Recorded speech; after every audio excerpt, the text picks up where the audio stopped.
Well, turns out that penalty kill is still also a work in progress, much like the 5-on-5 scoring. But you know who isn't a work in progress? Matt Boldy. And how about Zeev Buium tonight? Fun one to see those two, even though the Wild lost 5-2. I hate losing to Dallas. We have a lot to discuss here for tonight's game, including continued issues with the front of the net, which reared their ugly head once again here this evening. And we'll talk about the lineup.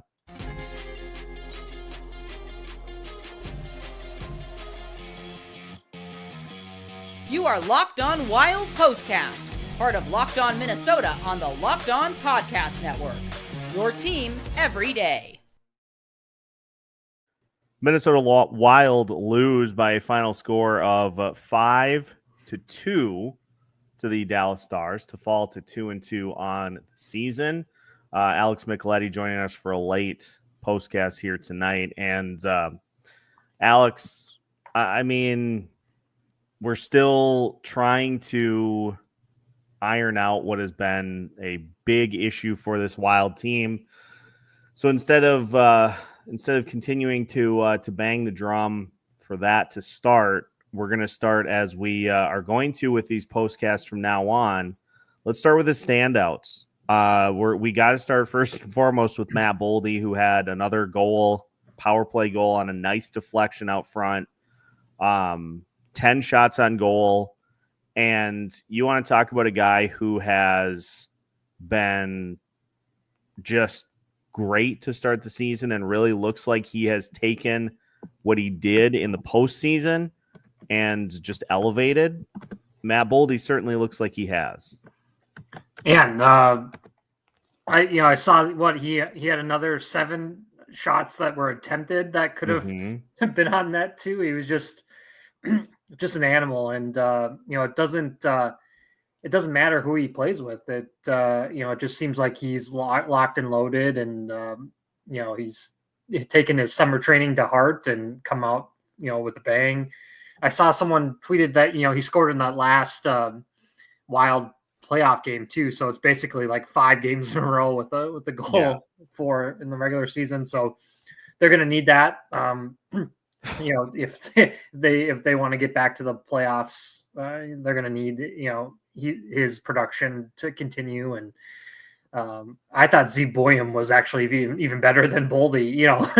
That's saying a lot. Zeev just looks more and more comfortable out there, and especially we've talked quarterbacking a power play is so difficult, and he's starting to show a lot of strides there. So yeah, it's but it's just it's so frustrating, right? You get back into the game, and then they just they get the empty netter there, and then the second one it doesn't even matter. But good effort on the back end of a back-to-back. At the beginning there, it seemed like it was going to be like 5-6-0. So I'm glad they hung in there. At some point though, they got to figure out Dallas, Colorado, Winnipeg. If they want to be in that top 3. I called it little brother syndrome again against the Stars, and again, this is not a lack of effort type game.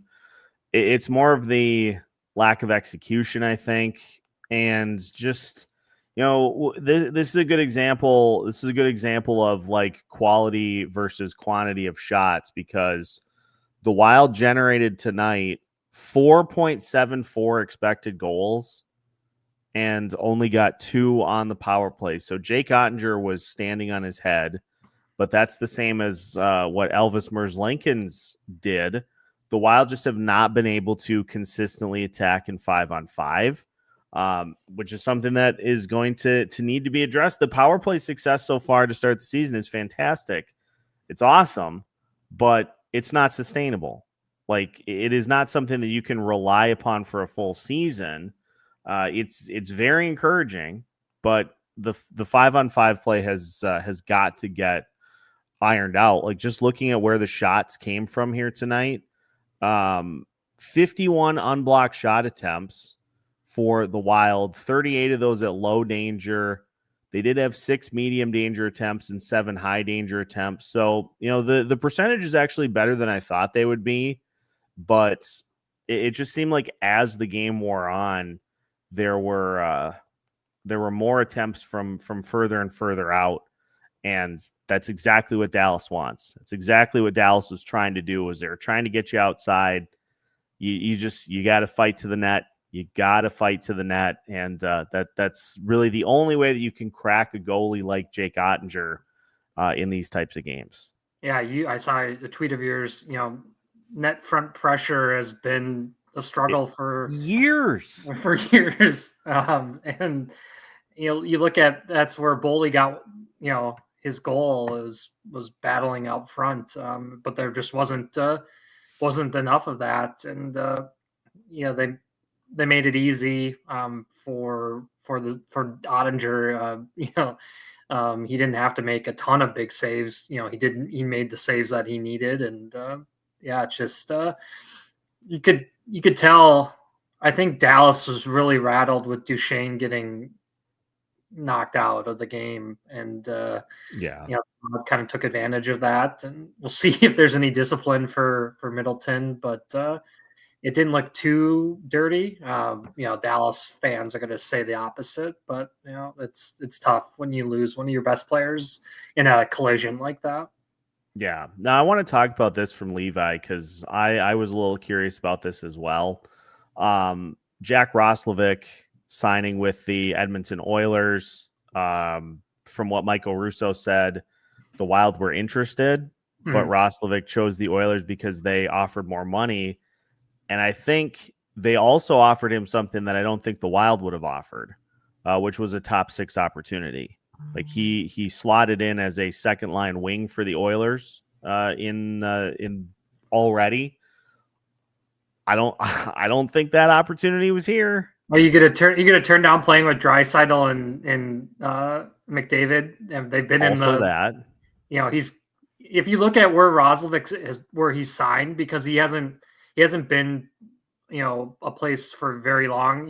He hops from Stanley Cup contender to contender, which at this point in his career, I get it from an agent standpoint too, and you go where you can try to get a ring. So I get it. It would have been nice to have him. He was a great player. Good college hockey player too, and but there's going to be other guys out there for sure. There's there'll be teams that will be falling off. Hey, look. We know that the Wild are kind of just battling. Look at the Rangers; they haven't scored a goal at home yet. So that so there's definitely worse situations out there. But I see the chat talking about Tarasenko a lot. Yeah, he's got to figure that out too. He can't. With the amount of ice time he's getting, he's got to start producing, not just just on the power play there with assists. Yeah, he had, and again, these are arbitrary numbers, but I think with what he is being asked to do, this is the important one for him. He had one shot on goal. He was brought in to fix the second line scoring. You're not going to do that with one shot. And so far in 3 games, he's got the 3 assists, and you just need, let it rip, big guy. That's what we brought him in to do. Yeah, I don't know if it's if the shoulder injuries are catching up to him, or it's still figuring out chemistry, but it's just so weird because that he was the talk. Him and Ogren were like the talk of training camp, and how they were inter scrimmage. They were just lighting things up, and when the lights are on now here, that's kind of drying up, and they took on. It's not like he has any extra term. It's just his 1 year, but they're going to have to have to search for someone, I think, early here, and they have the money to go out and get somebody, if it continues to be an issue. Yeah, they have the money because we are pushing hard for the Tage Thompson route. That's Locked On Wild is all about that. Singular focus. The Wild do have the ability to bring him in, provided they don't get super injured. Right. They have the money to be able to pull in basically whoever they want. Now I want to go to this from Jesse because I actually recorded an episode during the game that I will be posting once the postcast is done. So you'll wake up to an episode, and then tomorrow we are debuting the first of our weekly power rankings that we're going to do on the show here. So that's coming out tomorrow. I'm just going to say this. I would love to hear like a perspective of somebody in a coaching position from outside the organization as to what is the reason that Liam Ogren just is not being given an opportunity as of yet, because there has got to be a reason that Johansson continues to be like the first parachute anytime there's issues with the top six. There has to be a reason. Yeah, and it has to extend. Maybe defensively, it has to extend beyond simple zone entries. That is frankly irresponsible to go to somebody for one specific thing that they bring to the table and that having that be it. Like I would rather, if it's just the zone entries, you can just give somebody big the puck and they like muscle their way into the zone. Right. Well, I'm with Jesse, and Hartman, when he's been in an elevated role, in the playoffs, he performed very well. And, he's a guy that loves to fire the puck. So, I wouldn't mind seeing him, being in an elevated role as long as he's not taking penalties, and so, yeah, I'm with Jesse. I think it's worth the shot for him to be in that elevated role. Yeah, Hartman had 5 shots on goal tonight, and I know you want him to be the third line center, but I'm telling you, like, let's just say this right now. Danil Yurov, I don't think is coming out of the lineup. No, I think he has done. I think he's done enough to show he's capable of playing at the NHL level. Like he is. The word I think that was used was responsible defensively. I would maybe go a little higher than that. So I get wanting to have Ryan Hartman as your third line center, but as I say in the episode, I feel like second line scoring is a bigger problem than third line center. Yes, 100%. I mean, look at Dallas, look at Colorado. They don't have those issues, and I get they have more superstar talent, but they never have these issues that the Wild can continue to have, and the Wild aren't in the cap hell anymore, so that can't be the excuse. Jason Robertson's playing third line minutes for Dallas. Right. It's mind-boggling. Sam Steele. That Sam Steele's on their top line. Yeah, the one that we were like, no, there's no way you can play him above a fourth line role. It's like Dallas is like, agree to disagree. Right. Yeah, it's just the guy that got Radek Foska has been in the league forever, and he's always been a Wild killer, and of course gets the empty netter. They just they have depth everywhere, and they figured out, hey, Matt Dumba was not the answer on the back end. They shipped him out of there, and it's their decor looks great as well. And you can't even necessarily point to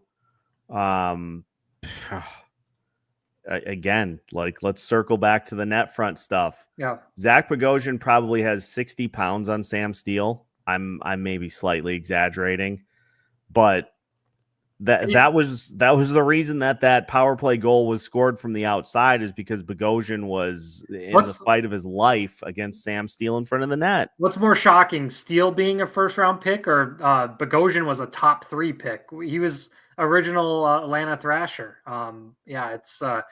It's crazy how his career has evolved. But Bogosian, there's no way he should be letting a smaller player like Steele get position over him. Yeah, but as I tweeted out, that's been an issue for years. Right. Second line scoring's been an issue for years. Up and down the face-offs on the penalty kill have been an issue for years. Like these are not new problems. It just continues to be the same solutions tried to fix the problems. And this is what we have talked about with, the growing pains, is you're going to get to the point where it's like either you're just willing to kind of cut yourself short at the expense of, can't have the young player mistakes. Hey, how did Zeev Buium look tonight? Like, phenomenal. They let him play free. Feels like he's starting to figure it out. Mm-hmm. Would you rather have him in the lineup right now, or would you rather have Johnny Merrill in the lineup? Oh gosh, there's a reason why he's not even in the league. Yeah. Like these are the things, and this is not a Wild specific problem. There were like 6 first-round picks that made the roster in the NHL this year that sat for the first game of the year. So it's not a Wild specific problem, but the thing that you have to kind of get past is, there are going to be mistakes, but if you just are willing to, if you're just willing to allow players to learn and grow and develop, you put yourself in position where you're probably going to get better results from those spots. Yeah. Well, I keep seeing Yurchek in the chat here. The problem with sending him into the AHL, Iowa's horrible. They're horrible again. They are getting just lit up. And does that do him any good? I don't. I think that could make things worse for him. You saw what it did for Jesper and his mental health, and it just was not good. I don't. I feel bad for Hunter Haight too, because he's going back down into a mess. I don't know why they can't figure it out down there, but that does not do any. The Wild can have the best prospect group, till the cow goes home, and it doesn't mean anything if they can't get these guys up and be able to get some playing time in the NHL. The AHL, it's just a mess for them.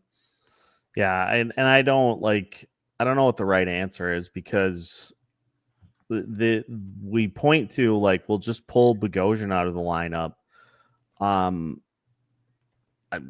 Do you get the sense that John Hines is going to do that? No, do you get the sense that that's even on the table? No. I mean, Hines is gonna play the veteran guys. He's done that. I mean, we've talked about it in previous episodes. He's looks like he just there's a disconnect sometimes with some of these younger players, and he just falls on. Marcus Johansson's been in this league for a decade, and same thing with Bogosian. So we'll go. With the guys that have been around for a long time. So I've said it in episodes in the past too. I mean, Hines has not won a playoff series in his coaching career as a head coach. That says a lot. At some point, you think you'd fall into a playoff series win, but he has yet to do that. So this is a huge year for him to try to get something figured out. I just I'll preach it's early to a point. Right. And I got frustrated with how the game played out tonight, and yet the Wild still got it to within one. How about until those that? empty netters. How about the Ottinger interview? Oh man, that was something else. Yeah, I tell you what, people say Pete DeBoer is just sitting out there. I want no part of him coaching this team. Yeah, after hearing that, No. Yeah, if they go to someone else, that's fine. But it's I think that sent the message to everybody else around the league that was watching for that. Yeah, it's that was pretty eye opening and extremely yikes. I'll be shocked. I'll be shocked if he gets another something that opportunity. we with this condensed schedule too. The amount of back-to-backs and with travel, it's gonna be chaos here. And I felt bad for Gus because at the beginning of this game it just seemed like they were completely out of it. They found their legs later, but it's gonna be crazy here. And we hope there's no injuries at all at the Olympics. It looks like the Wild are going to have quite a few guys there. So, hopefully, because we saw Shea Theodore got hurt at Four Nations. And so the Wild cannot, as a team that's notorious with finding injuries, they just cannot afford to have any other injury. And, we hopefully we see Zuccarello in November at some point. Yeah, from what Emily Kaplan was saying, it'll be maybe 4 weeks before Zuccarello returns, which I feel like is generous. It's crazy. I mean, the fact that they're happening off ice too, that just is like, what is going on here? Yeah. Oh, great. And Strange in the chat puts 2 back-to-backs this week, and you get Ovechkin on Friday. So that Washington looks awesome. So that's gonna be tough. And Philly, now they hired Rick Tocchet. We'll see. They have Trevor Zegras got moved over there, and Mitchkov. So it's gonna be an interesting weekend. Yeah, it's. I just would like to. I just like to talk to the schedule people. Again, I don't. Are they using ChatGPT or AI? And oh my goodness, I keep seeing stuff on AI like in Grok just making stuff up. It's just crazy. Yeah. If it were me, and maybe this is just me being a complainer, but I would never put a divisional opponent in a back-to-back ever. No, that makes no sense. I would never do it. The Wild, it happened last year too. They just get their butts kicked coming down there after the first game, and you knew they were going to be exhausted. With the overtime and shootout, and it was just they exerted so much energy in that Kings game, and Kings are such a heavy team. We've got some comments from Jake Middleton on the Duchene hit that we'll get to. But I would just save back-to-backs for strictly non-divisional opponents. You're going on the West Coast. Sure, start that off with a back-to-back. Because I saw mentioned on X, like, does the league just assume that it's like an hour flight? Or like, it's a 60-minute flight. Like, cool, awesome. No, that's not the case. Yeah, Sean put in the chat, they got to their whole hotel room at 3 a.m. Like, that's just so stupid. And those guys are not sleeping after a game either. No. They're up because they're just juiced from playing, and there's no way they got more than 5 or 6 hours of sleep, and then you're just running on adrenaline. It's just so stupid. If you're gonna do a back-to-back, you do it when you go to the West Coast. You travel the day before, and then you do a back-to-back East Coast. Do the same thing, but sticking a Central Division opponent in a back-to-back and just being like, oh, shoot, the other team that you're playing had 3 full days off before the game. Like, get out of here with that nonsense. Right. Yeah, it makes no sense. You know, I know Matthew put in the chat too. I'm tired of them playing like crap against Dallas. Yeah, they have to figure that out. You know, if they want to finish in the top 3, they're gonna have to beat Colorado, gonna have to beat Dallas. I know Winnipeg is down a little bit, but they still have the best goalie in hockey in Hellebuck. So yeah, it's crazy with these back-to-backs. And this is a great compromise. Geographical restrictions. That's a great compromise. Yeah, that's nicely a good one. done. Good nugget there for sure. Yeah, let's break. We've still got plenty more to get to. It's late. 5-2 loss for the Minnesota Wild at the hands of Big Brother, the Stars. They took everything from us, and they still get to keep their hockey team too. We'll talk about the penalty kill a little bit and plenty of other things as we continue today's postcast right here on Locked On Wild. Today's episode of Locked On Wild is brought to you by FanDuel. The NFL season is in full swing, and FanDuel has an offer you don't want to miss. Right now, new customers can bet just $5 and get $300 in bonus bets if you win. That's right. Just pick a bet, put down $5, and if it hits, you'll unlock $300 in bonus bets to use across the app. The Minnesota Vikings open as 1.5-point underdogs against the suddenly reeling Philadelphia Eagles. So that feels like a great spot if you're looking for a place to put your $5 bet. Feels like a great spot to say plus 1.5 for the Minnesota Vikings. If it wins, then you'll have $300 in bonus bets to use on my favorite bet this season, Matt Boldy and the Hart Trophy. Plus 50,000.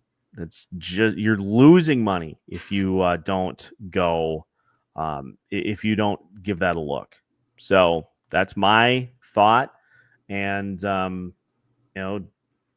nuts. What are you waiting for? Visit FanDuel.com to download the FanDuel app today and get started. Tonight's postcast is also brought to you by Monarch Money. Most people can't name all of their financial accounts or even what they're worth, whether it's 401ks, properties, or investments. And when you don't have the full picture, you can end up leaving money on the table. That's why there is Monarch Money. It's an all-in-one personal finance tool that brings your entire financial life together in one clean, easy-to-use interface on your laptop or on your phone. Monarch is built for people with busy lives. If you've put off organizing your finances, Monarch is for you. Monarch does the heavy lifting for you. You can link all of your accounts in minutes, see clear data visuals, get smart categorization of your spending, and finally feel in control of your money without ever touching a spreadsheet. Don't let financial opportunities slip through the cracks. Use code LOCKEDONNHL at monarchmoney.com in your browser for half off your first year. That's 50% off your first year at monarchmoney.com with code LOCKEDONNHL. Minnesota Wild fall by a score of 5-2 to the Dallas Stars, and 2-2. Yeah, did I say 50,000 to 1? I think it's it sounded like 15,000 or something like that. But yeah, whatever odds, that's he's starting off hot. Let's get to some questions here. We got some good ones from Levi. How did the Wild not make a move for a top 6 forward this summer? Well, they tried. They tried, and then it was Tarasenko. I know they didn't sign him, but they traded for him. But the other part of it too is that a large contingent of what was going to be out on the free agent market elected to resign. Yeah, the only guys that moved were Mitch Marner. Yeah. The Wild weren't getting Mitch Marner. No. And Nikolai Ehlers. Right. And he got overpaid in Carolina. He seemed like he wanted to go to Carolina. Yeah. So then this is where the trade situation comes in. And the Wild now finally have the flexibility to make a move. But as we were told throughout the offseason, a lot of GMs just were not willing to make moves. They kind of wanted to see where they fit in. And so there just wasn't a ton in the way of trades that happened throughout the season. But now you're into the season, and you are going to now have the opportunity to try to take advantage of somebody off to a bad start. The teams that are off to bad starts right now include the Calgary Flames, include the New York Islanders, include the Buffalo Sabres. The Calgary Flames have the only win amongst those three.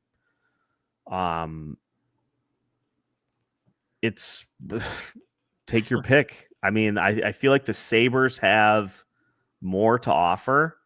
But there's a guy out there. I know he's older. It's weird because he's basically the same age as me, but Nazem Kadri. I just think he could solve a lot of issues in the top six. He's great on the power play.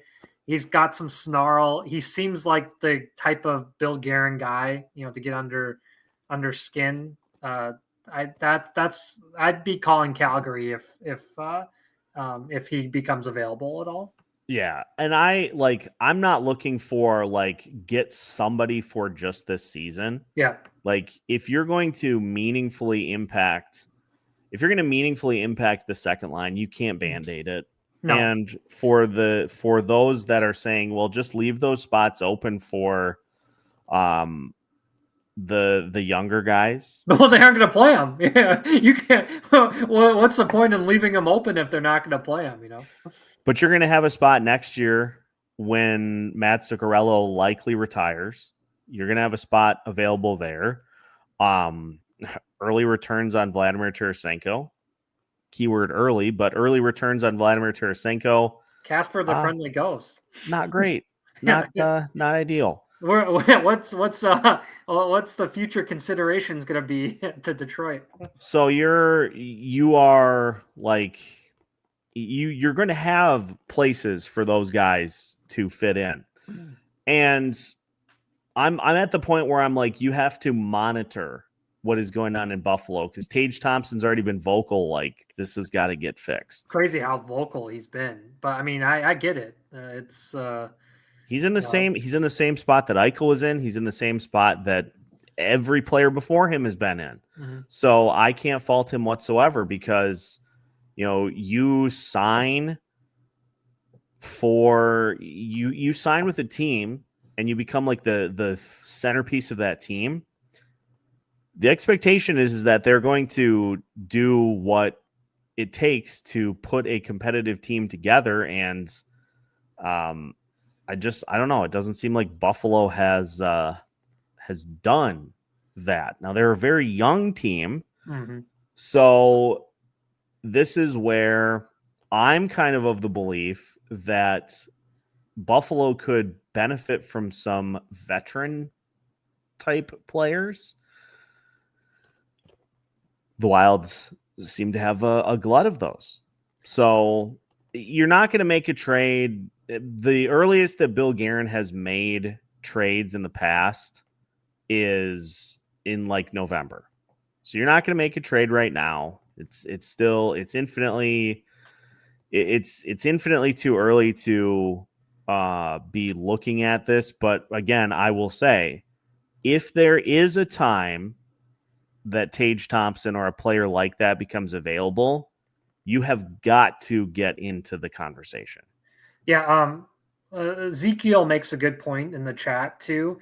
I think if you're gonna make that move for Thompson, they're gonna want Ogren, no doubt about it. So it'd be tough to see him go, but that's who they're gonna be looking for in any type of move there for a guy like Thompson. And the Wild do have a first round pick that they can give up, so it's not like they are worried about draft picks now. So yeah, Ogren would definitely be asked about for sure. And the question you have to ask yourself is, who helps you win now more? Right. Thompson. Yeah. Tage Thompson does. Yeah, Tage Thompson making $7.8 million per year helps you infinitely more than those prospects do. And that's why I keep going back to the quote of like, when you are in your window to contend, everything that you have at your disposal has to go towards winning right now. Like if you say, okay, our window is open, you gotta go full bore. No half measures. Mike Ehrmantraut from Breaking Bad. No more half measures. Craig Leopold is sick of just getting to the first round. He wants that extra money for the second round, conference, Stanley Cup. You and I talk about it all the time. Can you imagine just going bananas for later playoff rounds or cup run? It would just be nice. It would be so nice. I mean, I don't, other than the Canadian teams, I don't think anywhere else would be crazier if they could get that far again in the playoffs. So you have to monitor it at this point. You exhaust your options as far as filling those spots.